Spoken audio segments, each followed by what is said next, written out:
never really did think highly of the cloud stance or the cloud unveil little thingy, that spell, because I didn't think that it was that amazing compared to the other tools that you have in the game. Yeah, remember that the spells on Black Myth Wukong, they are designed so that you can have that extra window of opportunity to make an attack, to get that extra little damage. Sometimes it's going to be more, sometimes it's going to be less, but ultimately I thought that Rock Solid was the best option.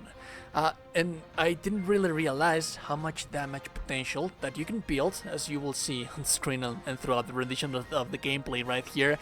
It's just, if you do certain kind of little things in here, it becomes monstrous. So let me tell you a little bit about what is it that you can have with this build.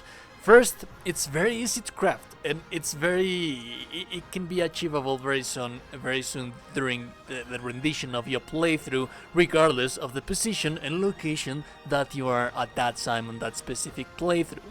Because yes, I know that I have committed a sin of making my late videos for builds a little bit more further progress into the campaign, into the story, chapter 3, chapter 4, for some of the requirements that you need to have to be able to properly establish a build per se. Suffice to say that in my defense, I do have to say that don't blame the player, blame the game.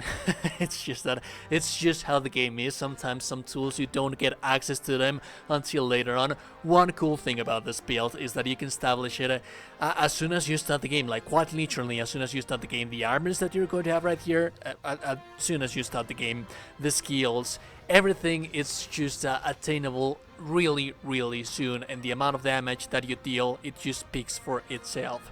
One more cool thing about that is that it's actually highly damaging, and the one other thing is that it's very safe to play, because you're always running around throughout the battlefield. There's lots of mobility with this build.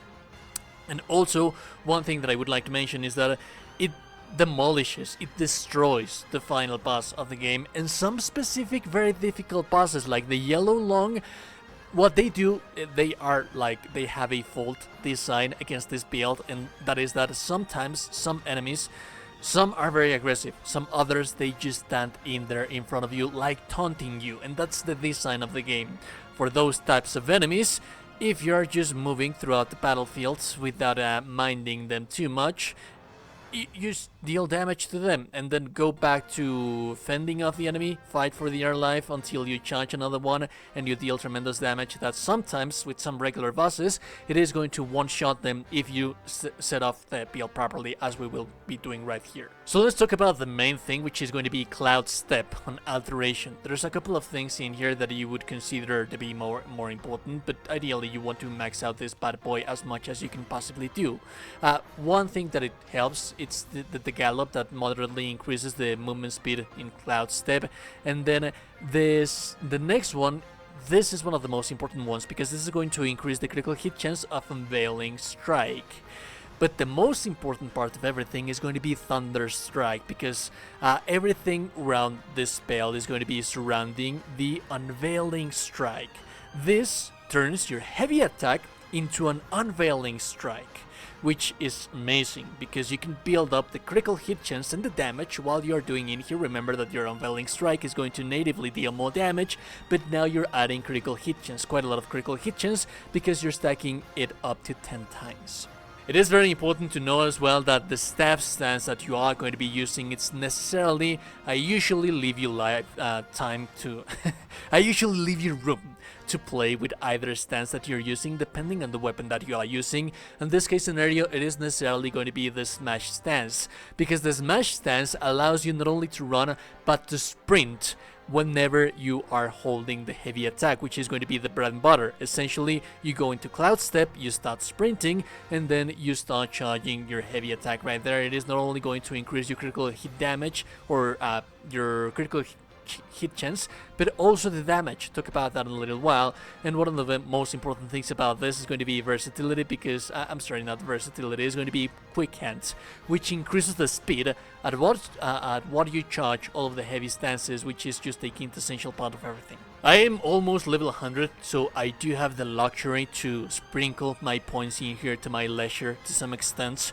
But what you want to be doing in here if you're a low level character, like for example, to establish your character you should be like 30-ish, 40-ish level.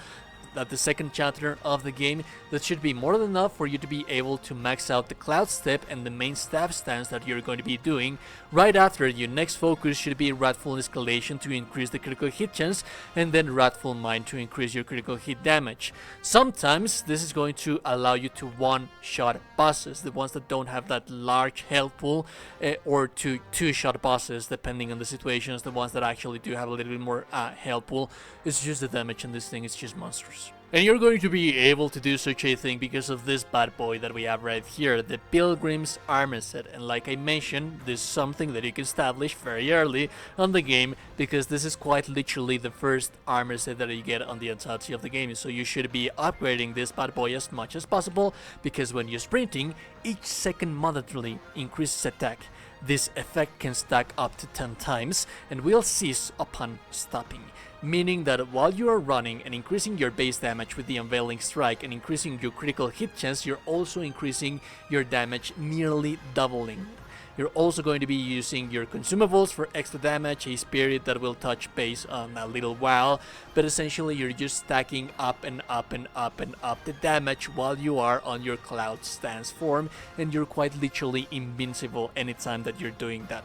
Sometimes some enemies are going to detect you, but since you run so fast, you can outclass them by evading or dodging their attacks by movement, not by iframes, so that's amazing. The Curios not necessarily have to be like something that crazy. There's many things that can give you like many things in here. For example, I have my cat eye beats.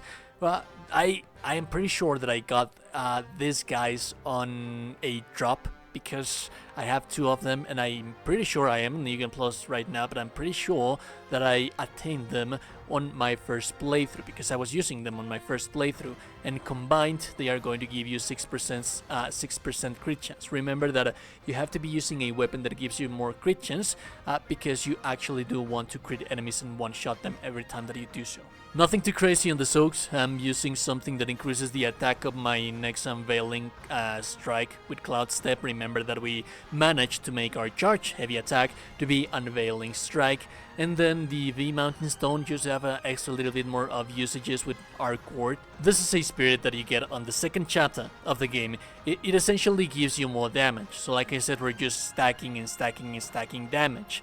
You plant it on the ground, and whenever you get close to it, you get a buff in damage, so this is going to tremendously and substantially potentialize the damage that you deal to bosses. People always inquire about my relics, and I do want to have a little bit of extra emphasis in here. You will notice that, for example, I am on New Game Plus, and I am allowed to have one more extra relic right here. You will notice that I don't have that Eagle Eye, even though that reduces the cooldown of my Unveiling Strike, which is the reason behind that is very simple. I always tell people, use something universal in here, something that is going to alter or affect every kind of different build that you would want to make, because respecting in this game is free, and sometimes trying new playstyles, it's very good. Therefore, you want to be using something that allows you freedom and that it benefits every single build that you make. So for example, the Eagle Eye would benefit this build for sure, but it wouldn't allow me to get any more benefits if I switched to something else that wouldn't be using the Unveiling Strike. On the other hand, for example, King Inside increases my critical hit damage, and then this one increases my DPS every time that I gain more focus. So it's just overall general universal things that help quite a lot. Like I mentioned, the strength on this build is that it's very safe to use. The damage in this thing is just monstrous, it's filthy, it's just a huge amount of damage, and the overall flow of combat is you're always fighting for dear life while you are charging your Unveiling Strike. You're very safe, and then you just wait, sometimes get some perfect dodges, try to play defensively, run away from the enemy. This is very effective against the final boss of the game, so if you're struggling against the final boss of the game, this is your go-to. It is very, very powerful to fight against them like this. Like, there's many usages that you can do to this build, and yes, sometimes it can turn into a battle of attrition, but it's not that much of a battle of attrition, because yes, you actually kill things quite fast without struggling that much. Anyways, if you like the content, like the video is super appreciated. Nostalgia today, you're a gorgeous and beautiful person. You think that a gorgeous and beautiful person. Subscribe to the channel, join the Discord, have a beautiful day, and goodbye.